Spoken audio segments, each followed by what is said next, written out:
Nah, ternyata ada juga yang ngebahas tentang seberapa banyak uang yang kita keluarkan buat ngasih kado. Itu tuh penting. Membuat keputusan, misalkan aku mau ngasih kado ke Tehli nih, aduh aku ngasih kado apa ya, terus harga berapa, itu tuh ada kayak ada grafiknya gitu. Jadi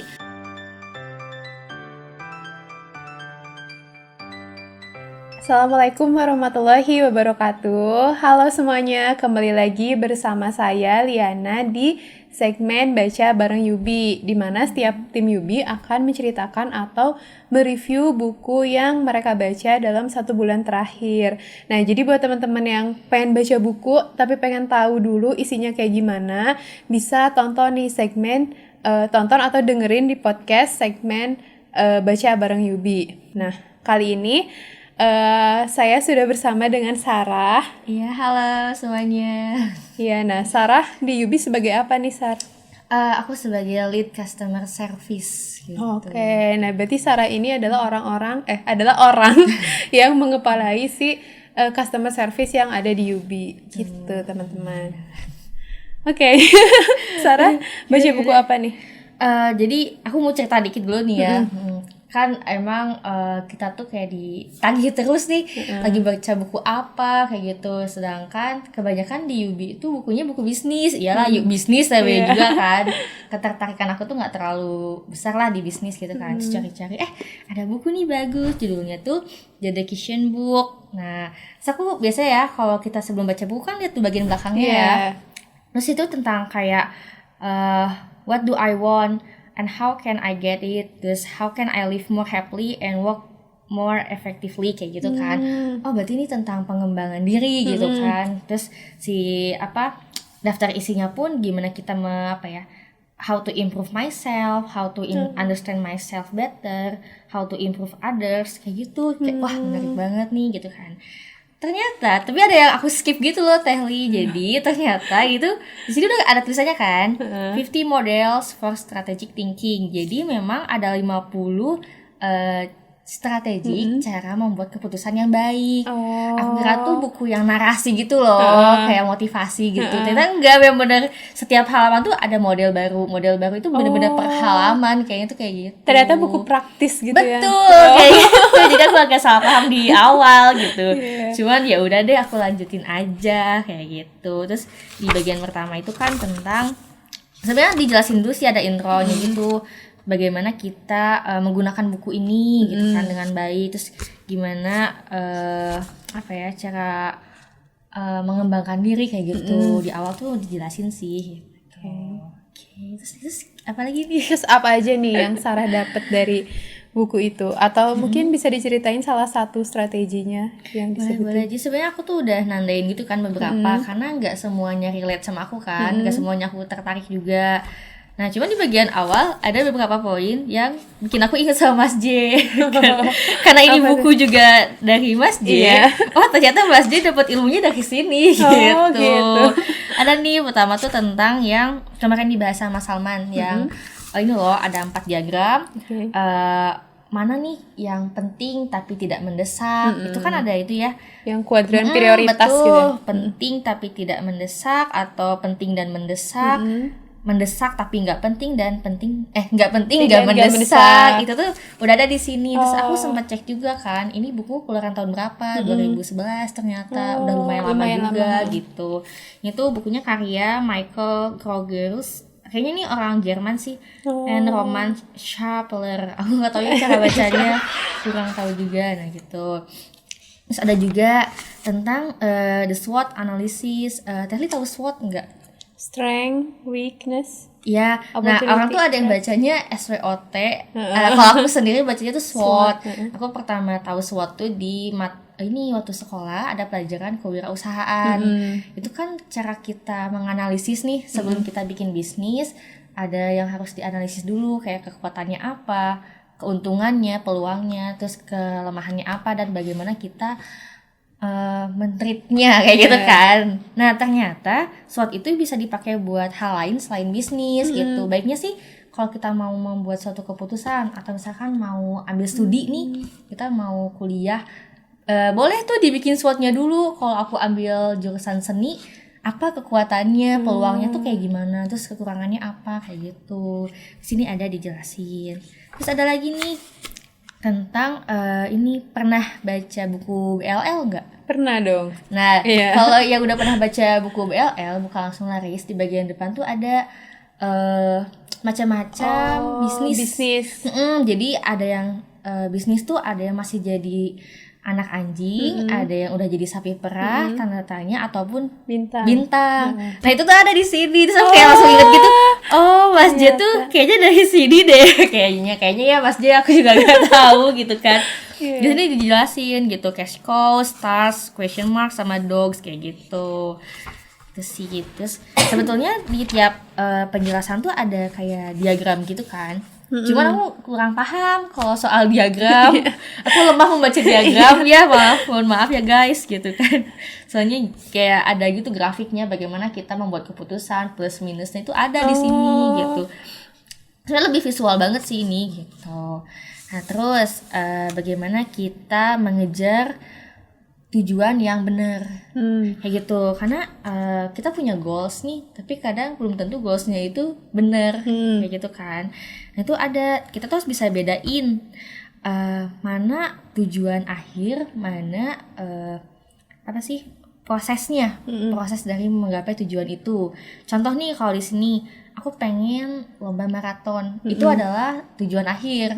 Nah, performance-nya kayak gimana? Ya, performance-nya aku harus jogging tiap hari paling enggak 30 menit. Kayak gitu. Jadi kita tuh harus ngeset nih, ada tulisannya misalkan mau apa goals-nya, terus apa aja yang harus kita lakukan buat mencapai goals tersebut. Kalau di sini tuh ada 14 apa ya, yang perlu kita note kayak gitu. Jadi bolehlah buat detailnya teman-teman lihat aja, karena itu kelihatan gitu nih teknik kayak gini tuh.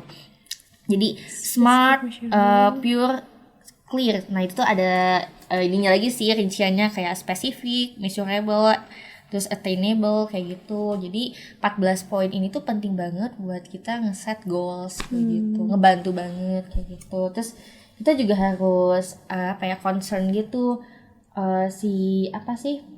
goals kita ini tuh mungkin nggak dicapai. Kalau nggak mungkin dicapai itu tuh jadi kayak nggak ada harapan gitu kan. Terus ini tuh challenging nggak sih buat kita? Soalnya kalau nggak challenging jadi nggak nggak semangat gitu kan. Jadi nggak ada motivasi buat ngejar si goalsnya itu kayak gitu. Banyak banget sih. Nah terus ada juga nih tentang dealing with other people's compliment and criticism. Jadi gimana ya, itu kan tentang kita tuh sehari-hari bakal dapat pujian dan kritik dari orang. Terus kita tuh harus pinter-pinter nge-manage sih menyaring juga. Jadi jangan semua omongan orang tuh dimasukin gitu. Kita harus filter ini termasuknya pujian atau kritikan gitu. Jadi itu tuh hal yang sensitif ya. Kalau di dalam suatu grup tuh kayak kritik tuh bisa nyakitin orang, tapi pujian yang salah pun gak membantu kayak gitu malah kan, bikin orang gak berkembang gitu. Betul, jadi bikin orang tuh terlalu cepat puas kayak gitu. Jadi kita harus hati-hati, sebagai kita yang menyampaikan harus hati-hati nih. Kita tuh niatnya bisa aja kita niatnya mau membangun dia, tapi malah jadi nyakitin. Atau kita kamu cantik gitu misalkan, ternyata dia jadi gede kepala gitu kan, kayak gitu kan, gak ini ya, gak bagus. Ada juga di sini komplemennya, diagramnya kayak gitu kan. Ada 4 tabel nih. Ada advice, compliment, kritik, sama suggestion gitu. Contoh nih kalau misalkan advice, ya menurut aku kamu nggak apa-apa sih kayak gini, tapi baiknya mungkin diubah. Itu termasuk nasihat kalau ada orang ngomong kayak gitu. Kalau pujian itu, oh iya kamu bagus kok kayak gini gitu. Kayaknya kalau kamu kayak gini terus nggak apa-apa gitu. Aku suka kamu yang kayak gini. Itu tuh termasuk pujian. Orang tuh lagi muji kamu gitu kan. Terus ada juga saran, misalkan kamu tuh gimana ya, kurang bagus deh kalau kayak gini. Gimana kalau diubah kayak gitu. Itu saran, karena dia masih memikirkan perasaan kita gitu kan.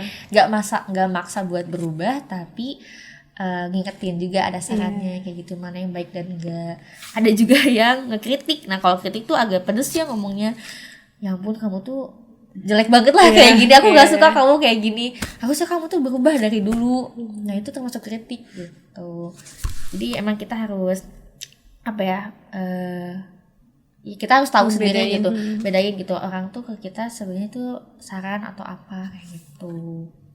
Next, banyak banget itu, benar-benar 50. Bayangin dong 50 ya. Jadi, tapi aku nggak akan bahas 50-50-nya enggak. Nanti videonya bisa 50 jam ya. Itu lama banget, biar nggak 50 banget sih. Terus, nah ternyata ada juga yang ngebahas tentang seberapa banyak uang yang kita keluarkan buat ngasih kado. Itu tuh penting. Membuat keputusan, misalkan aku mau ngasih kado ke Tehli nih, aduh aku ngasih kado apa ya, terus harga berapa, itu tuh ada kayak ada grafiknya gitu. Jadi ada momen-momen yang pas, contoh nih kalau antara suami istri, kita tuh butuh kado pas lagi tunangan, terus pas anak pertama, anak kedua, atau surprise kecil di apa ya usia pernikahannya kayak gitu. Terus memang kita tuh harus mikir kado yang kita kasih kepake nggak sama dia gitu. Jangan sampai kita kasih yang mubazir kayak waktu kita bahas itu loh, yang kalau waktu kita goreng-goreng. Oh iya. Ya kan? Emang enaknya kita tanya langsung Iya, ya bener. daripada nggak kepake kan gitu. Terus uang yang kita keluarkan tuh malah jadi mubazir Iya, gitu kan. bener-bener. Itu termasuk keputusan yang harus dipikirkan dulu juga kayak gitu. Gitu sih. Terus ada juga tentang ini tuh, cara kita menyelesaikan suatu konflik dengan cara yang elegan. Gimana tuh caranya? Gimana? Jadi ternyata ada 6 cara ya kita menghadapi masalah. Ada yang disebut flight tuh kita menghindar. Jadi ya menghindar aja. Aku ada konflik sama Terry, aku tuh nggak mau nyelesain aku. Jadi kan gak clear ya. Gak selesai dong kita. Si masalah tuh kayak udah selesai padahal enggak. Nah itu tuh posisinya jadi lose situation karena aku nggak menang, Tehli pun nggak menang gitu, nggak ada yang menang gitu. Jadi di pembahasan ini tuh siapa yang menang siapa yang kalah. Nah kalau misalkan aku punya konflik sama Tehli dan aku yang ngindar, aku nggak mau ngajak ngomong, aku nggak mau bahas, sebenarnya udah biarin aja gitu, aku malas. Itu tuh kita sama-sama kalah karena masalah nggak selesai dan bisa jadi keulang lagi nanti karena nggak diselesaikan kan masalahnya. Mungkin itu terjadi kalau kita tuh mendem, punya unek-unek sama teman dekat, sama orang tua atau sama siapa, nggak disampaikan. Jadinya kan ya aku yang tersakiti gak dimengerti, Tehli yang jakiti juga ya nggak ngerti maksudnya apa gitu kan. Itu tuh emang harus disampaikan. Tapi itu termasuknya flight karena kita ngindar. Ada sih orang yang kayak gitu kan, dia emang nggak suka konflik. Jadi dia harmonisnya harmoninya tinggi. Tapi sebenarnya tuh gak baik juga sih, gak baik kalau setiap ada masalah dia ngindar. Gak baik buat perkembangan ke dia juga kayak gitu kan. Terus ada fight tuh biasanya orang yang agak agresif. Kayak aku mungkin termasuk kali ya. Senang cari gara-gara kayak gak juga sih, gak. Nah kalau fight itu dia apa ya, bisa jadi ini tuh nah kalau fight itu salah satu pihak lebih kuat biasanya karena dia pengen nyelesain gitu. Dan ini bisa jadi orang yang ngajak berantem orangnya menang. Aku sebagai yang ngajak berantem ya aku menang dong gitu karena aku yang memulai gitu. Nah orang yang diajak berantem jadinya kalah. Ini disebut win-lose situation gitu. Terus ada lagi give up. Nah kalau give up tuh aku nyerah, aku yang nyerah. Jadi sebenarnya ini tuh memposisikan kita sebagai yang maju duluan gitu, kita yang duluan ngambil keputusan. Ini iya kan, ini decision book ya. Aku ngambil keputusan nih gitu.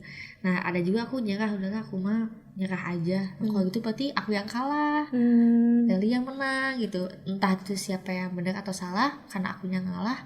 Aku tuh ya namanya ngalah jadi kalah gitu. Berarti lawannya si yang fight tadi ya? Iya betul.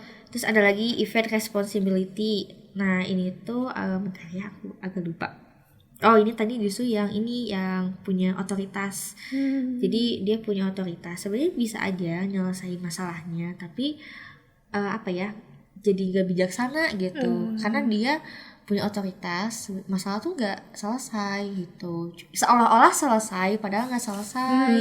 Itu jadinya kalah dua-duanya karena gak ada apa ya, titik temunya gitu. Penyelesaian masalah itu nggak ada gitu. Itu masuk yang keempat, event responsibility. Terus ada compromise atau kompromi. Kompromi mah bisa jadi aku yang menang, bisa jadi aku yang kalah. Jadi win loss atau loss win situation gitu kan. Soalnya kalau kompromi kan ya kita ngobrol ya, mau ya udah sih aku aja lah yang kompromi, aku maafin Tehli aja gitu. Atau bisa jadi Tehli yang yaudah aku maafin kamu gitu. Gitu. Dan yang terakhir adalah reach a consensus, yaitu lebih ke musyawarah. Emang baiknya kalau ada masalah kita musyawarah ya, baik-baik, jangan hindar, jangan berantem, jangan mengintimidasi juga. Baiknya diomongin baik-baik nih, jadi enak di aku, enak di kamu. Jadi kita yang menyampaikan tapi kita yang mendengar juga gitu. Betul, kayak gitu. Jangan merasa aku pengen dimengerti tapi aku nggak mengertiin orang. Itu kan nggak baik ya. Nah kalau ini bisa jadi win dua-duanya, win-win situation kayak gitu. Itu sih. Terus selanjutnya adalah, ini agak bingung sih aku menyampaikannya. Pokoknya kita tuh harus tahu jalan apa yang kita pilih sekarang. Kayak gitu. Buat tahu jalan yang kita lagi jalan yang kita pilih itu, kita harus questioning gitu loh. Kayak apa sih selanjutnya kita mau apa gitu. Apa sih tujuan kita hidup gitu. Ininya terus mau kemana, terus apa sih yang benar-benar penting buat aku, jangan sampai kita salah ngambil keputusan kayak gitu kan. Terus apa yang penting dari orang lain buat aku, dampak mungkin ya, kayak kita tuh harus pilih apa ya, orang lain butuh apa dari kita gitu ya, gitu kita tuh bisa bermanfaat buat orang lain dari apanya kita gitu. Terus atau misalkan kita tuh nggak harus berhubungan dekat sama semua orang, mana nih orang yang penting buat kita, soalnya takutnya jadi toksik juga gitu sih. Jadi harus tahu. Terus apa sih yang potensi kita yang masih tersembunyi, bisa jadi kita tuh punya potensi tapi belum keluar potensinya gitu. Terus aku tuh takutnya sama apa kayak gitu, apa yang aku takutin itu tuh mempengaruhi. Jadi kita nggak salah ambil jalan gitu. Ada sih di sini detailnya. Itu penting banget sih ya, penting supaya sih. Iya kayak kita tuh setiap hari tuh nggak gitu-gitu aja gitu, tapi beneran tahu kita mau kemana, dan itu bisa kita tahu dengan menjawab pertanyaan-pertanyaan itu tadi ya. Iya kayak gitu. Jadi jalannya mau kemana nih kita kayak gitu, caranya seperti apa. Jangan sampai seolah-olah aku udah ngambil jalan yang benar tapi ternyata akunya nggak maksimal di jalan itu kayak gitu kan. Nah, terus selanjutnya ada juga yang what makes you happy. Oh ini juga dibahas gimana apa yang bikin kita bahagia kayak gitu. Sebenarnya buku itu lebih ngajak kita buat bikin notes tentang diri sendiri gitu. Kita harus tulis apa yang bikin kita bahagia, poin-poinnya tuh apa aja gitu. Fokus nih aktivitas kita tuh apa, terus pilihan kita tuh apa gitu kan. Karena kayaknya kita lebih bahagia kalau ngejalin apa yang kita pilih. Itu pilihan kita sendiri tuh, wah itu bahagia banget kayaknya dibanding pilihan orang lain kayak gitu kan. Itu ada juga tuh bore out, abilities, challenges kayak gitu sih. Terus ada lagi tentang why people smoke when they know it's unhealthy. Ada kan orang yang gimana ya, tahu itu salah, tapi masih itu tuh apa ya, ada yang termasuk cognitive dissonance, ada yang konsistensi. Jadi kayak ya aku tahu itu gak sehat, tapi udah gimana aku butuh gitu. Ada juga yang masih ada yang udah jadi kebutuhan, itu tuh salah tapi menjadi kebutuhan. Ada juga yang masih mempertanyakan kayak gitu. Ada sih di sini juga. Terus lagi ya, nah ini tuh tentang personal performance. Jadi tentang pekerjaan kita yang sekarang tuh sesuai atau enggak. Kadang kan gimana ya, aku nangkepnya pekerjaan tuh ada yang sesuai ada yang sesuai tapi nggak memenuhi kebutuhan. Ada yang memenuhi kebutuhan tapi nggak sesuai. Ada juga yang sesuai dan memenuhi kebutuhan. Ada yang dua-duanya enggak, udah mah nggak sesuai, nggak memenuhi kebutuhan. Nah itu tuh kalau kita kita pengen berubah dari pekerjaan itu, ada yang harus dicatat gitu. Jadi coba deh kayak analisis mungkin ya, pekerjaan yang sekarang kita jalani itu cocok nggak buat kita gitu. Coba deh setiap malam dalam waktu 3 minggu kita tuh nyatet gitu, tanya gitu kan, apa sih yang harus apa ya, have to tuh kayak apa yang sebenarnya kita pengen kayak gitu. Terus kita tuh sebenarnya potensinya apa, terus ya gitu, apa yang harus kita miliki, apa yang kita pengen, terus potensinya apa. Nah tapi kalau misalkan ternyata kita tuh gak dapetin itu semua, ya jalanin aja gitu. Kayak gimana ya? Gimana coba Tehli? Gimana ya? Kalau kamu nggak bisa ini kan kayak suka ada quotes gitu ya di bawahnya. Jadi kalau kamu nggak bisa ngelakuin sesuatu, ya udah kerjain aja. Jadi jangan apa ya, kita tuh pengen banyak maunya, tapi kita tuh gak ada usaha kayak gitu. Misalkan aku tuh pengen jadi CEO, tapi sebenarnya kita nggak punya kemampuan itu. Aku tuh kayak nggak betah, aku tuh nggak mau jadi CS terus misalkan. Aku tuh nggak suka kayak gini gitu. Aku pengennya dapat jabatan yang tinggi, aku pengennya dapat gaji yang besar, aku pengen nyaman gitu. Tapi kita juga harus tahu potensi kita tuh bisa nggak di posisi itu, itu kan, atau kebutuhan kita tuh apa gitu. Jangan sampai kita jadi apa ya, egois mungkin ya, pengennya lebih tapi gak sadar kemampuan kita sendiri kayak gitu.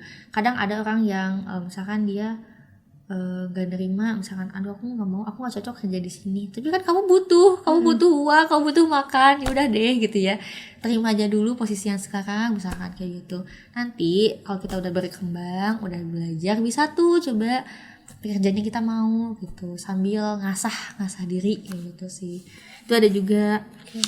Jadi mungkin sebenarnya lebih menyuruh kita untuk nanya ke diri kita sendiri, pengennya apa, potensinya apa. Jadi pastikan apa yang kita pengen tuh emang sesuai dengan potensinya kita gitu. Iya sih, dan ya baru kita bisa menjalani itu gitu. Jangan sampai kita mampunya di sini tapi ternyata pengen yang lain yang ternyata nggak sesuai gitu. Iya, itu kan jadi nggak, malah tambah apa ya, nggak enak ke kitanya nanti gitu.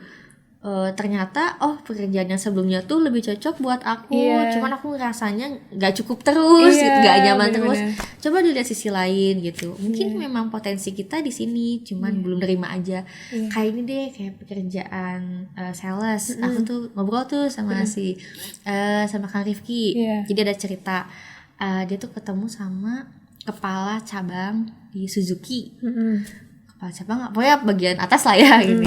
Ternyata bapak itu tuh, dia tuh masih muda, masih 35 tahun, tapi udah jadi kepala cabang. Awalnya dia tuh cuma sales.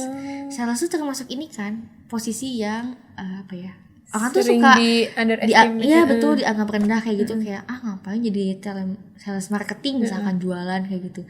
Tapi justru orang sales tuh tahu cara jualan, tahu cara bikin perusahaan untung, ya nggak sih? Cuman kita kayak nggak mau mengakui potensi itu. Tapi karena bapak ini tuh tekun, dia kerjanya bagus, naik terus, sekarang jadi kepala bagian kayak gitu. Jadi nggak apa-apa, nggak usah malu sama potensi yang emang kita bisanya itu gitu.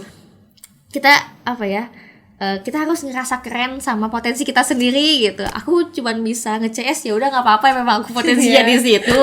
Keren buat aku sendiri gitu kan. Keren buat orang lain pun belum tentu keren buat aku, atau sebaliknya kayak gitu kan. Karena nggak ada apa ya, standar keren itu sebenarnya kita bisa nentuin sendiri gitu kan. Karena setiap orang tuh beda-beda gitu. Justru menjadi keren ketika sesuai nggak sih? Iya gitu. Misalkan aku ngelihatnya, wah Tehli keren jadi konten kreator gitu ya. Aku mau apa, aku gak bisa bikin yang gitu-gitu. Tapi ya gimana, mungkin memang sesuainya ya sama aku itu gitu, daripada dipaksain kayak gitu kan. Apa sih, kita harus merasa keren sama sebenarnya bukan mengajak pesimis, tapi justru ngajak buat mengenal diri kita sendiri gitu, dan menerima diri kita gitu. Betul, kayak gitu. Jadi kalian harus keren. Gak apa-apa. Gitu. Menarik gitu. Terus kalau ini tuh, kalau kita mau bikin suatu bisnis, ada cara apa ya? Apa sih cara menghitung? Mengukurnya gitu kan. How to identify the next big thing. Kayak dulu tuh Facebook, apakah mereka berpikir mereka bakal bertahan? Kayaknya enggak deh.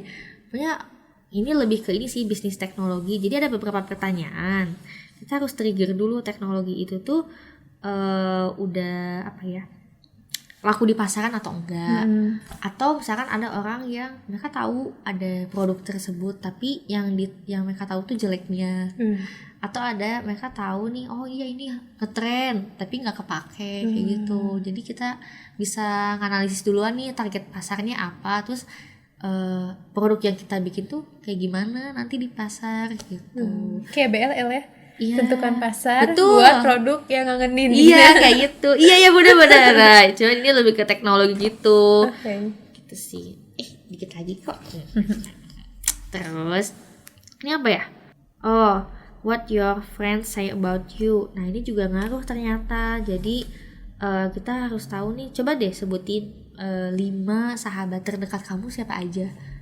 Jadi apa ya, kita harus tahu sih orang yang berpengaruh ke kita tuh siapa. Terus kayak ada berapa orang yang lebih kaya dari kita dan ada beberapa orang yang lebih miskin dari kita. Itu buat memotivasi sebenarnya. Bukan berarti kita merendahkan orang yang lebih miskin atau kita mau sombong nih karena kita lebih kaya kayak gitu, atau kita jadi apa ya, pesimis, aduh teman-teman aku pada kaya kayak gitu. Enggak gitu kan, atau aduh aku kaya banget ya, coba-coba aku kaget jelata ternyata aku orang paling kaya di sini. Enggak sih, itu buat ini aja biar kita bagus ke depannya gitu, motivasi. Terus ada beberapa orang teman kita yang lebih muda, ada beberapa orang yang lebih tua dari kita. Itu buat menilai kedewasaan kita mungkin ya. Kalau misalkan teman kita lebih muda banyaknya, bisa jadi kita, oh berarti aku termasuk orang yang dewasa karena aku bisa berteman. Kebalik ya, ke kanak-kanakan gitu. Kita karena mainnya sama anak kecil mulu. Betul, gitu. Kalau ternyata aku tuh teman-temannya wah apa tinggi gitu kan, kayak gitu. Ternyata aku bisa mengimbangi mereka gitu. Jadi kita tahu nih. Terus kalau misalkan aku pengen jadi orang yang dewasa, ya aku harus bergaulnya sama orang yang lebih tua dari aku gitu. Gak mungkin aku pengen jadi orang dewasa tapi aku bertemannya sama anak kecil. SMA. Kan beda ya pola pikirnya kayak gitu sih. Terus ada beberapa hal yang menarik buat aku. Itu tuh banyak sih ininya. Terus seberapa nasionalis kamu gitu. Itu juga penting untuk diketahui gitu. Karena apa ya? Mungkin gimana ya, kalau kita nggak punya rasa nasionalis tuh gak bagus juga ya. Iya, nanti kita gimana ya? Gak bisa kerja di UBI. Iya benar-benar. Pokoknya harus punya nasionalis kayak gitu. Iya, itu juga penting dimanapun kita berada, karena nanti kita nggak sayang sama negara kita sendiri kalau kita nggak punya jiwa nasionalis. Dan gitu. nanti kita malah jadi apa ya, bisa dikendaliin sama negara-negara lain. Tuh. Dan itu juga kan sebenarnya kenapa UBI bervisi menciptakan perekonomian mandiri, biar kita mengutamakan yang di dalam negeri dulu gitu. Iya gitu, kita pengen negara kita yang maju. Nah itu biar kita nggak maju buat diri sendiri aja gitu. Kalau misalkan kita punya nasionalis kan jadi mikirin teman-teman sekitar ya, mikirin negara kita juga gitu. Kalau kita nggak punya nasionalis mah apa ya, gak ada kesetiaan. Jadi gak setia sama negara sendiri. Bisa aja kita sukses ya buat diri sendiri. Kita pengen keluar negeri ya pengen memperkaya aja, bukan buat cari ilmunya atau buat memajukan negara sendiri. Iya gitu. Dan nanti manfaatnya jadi kurang luas gitu ya. Nah terus ada lagi bagaimana sebuah kesalahan itu terjadi. Ternyata kesalahan yang kita bikin tuh ada tipenya gitu. Itu tuh emang bener kesalahan atau bukan. Itu tuh karena kitanya lupa prosesnya atau gimana. Kan gimana ya, salah tuh macam-macam ya. Ada yang emang kita udah ngejalanin proses yang bener tapi hasilnya nggak sesuai. Atau emang kitanya teledor jadinya salah gitu. Atau ya banyak ininya gitu. Terus gimana kita apa ya, faktornya juga ada banyak sih gitu. Kategorinya misalkan kesalahan tuh terjadi di bos, terjadi di tim, atau terjadi teman kayak gitu. Itu juga ada sih. Jadi ketika ada orang nyebut kamu salah, kamu lambat, coba kita identifikasi dulu ya. Betul. Apakah salahnya tuh gara-gara apa? Terus apakah ini tuh beneran kita yang salah atau sebenarnya ada faktor eksternal yang salah gitu ya. Misalkan nih kita udah jadi atasan terus kita nyalahin bahwa kamu tuh kerjanya nggak bener, coba dilihat lagi ini tuh emang bawahan kita yang nggak bener atau manajemennya yang kurang pas, atau aku malah sebagai lead yang belum bener kayak gitu kan, atau pengetahuan aku tuh belum luas jadinya salah gitu, ada terjadi sebuah kesalahan kayak gitu. Gitu sih sebenarnya. Oke, banyak. bagus.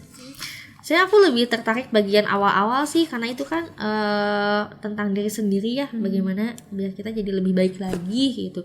Kalau yang bab terakhir tuh buat mengerti orang lain gitu. Kalau misalkan teman-teman seneng pengen tahu cara mengerti orang lain, Bisa baca buku ini. bisa baca buku ini gitu. Bagus sih, ya. bagus sih sebenarnya, ini jelas sih kayak buat dipraktekin kayak gitu. Iya, buku praktek gitu ya sebenarnya. Nah, kalau Sarah sendiri setelah baca buku itu, pengaruhnya ke pekerjaan sehari-hari jadi gimana nih contohnya? Contohnya kalau aku tuh lebih ke apa ya, mungkin yang bagian pekerjaan. Kayak ini pekerjaan sesuai untuk aku atau enggak, kayak gitu kan. Nanti udah mulai menulis setiap malam nih. Oh enggak sih, belum. Karena aku sibuk ini ya, sibuk nandain, sibuk baca. Diterapin dulu gitu kan. Biar nggak jadi angin lewat aja gitu sih. Coba kali mau dibaca boleh. Iya siap, nanti menarik sih. Oke deh. Ada pertanyaan? Oh enggak, ini Ini bukan offline. live ya. Kebiasaan live IG ya. Iya bener. Oke, keren banget sih bukunya, walaupun kecil tapi ada banyak banget yang bisa kita pelajari dari buku ini, dan mulai dari mengenal diri sendiri, terus mengenal orang lain, dan sebenarnya kan ini judulnya The Decision Book ya. Tapi yang aku tangkap tuh sebenarnya ketika kita memutuskan, hal yang perlu kita lakukan adalah lebih banyak bertanya ke diri kita sendiri ya. Iya betul, memang. Iya sih, betul Iya. betul. Jadi sebelum kita mengerti orang lain, ya kita harus mengerti diri sendiri dulu. Iya, kayak terus gitu kan. sebelum kita nanya ke orang lain ini keputusannya bagusnya kayak gimana ya, atau apa-apa, sebenarnya kita lebih baik untuk tanya ke diri kita sendiri dulu aja gitu, karena diri kita yang paling ngerti sih harusnya. Iya, terus gitu. Sebenarnya buku ini bukan cuma buat apa ya?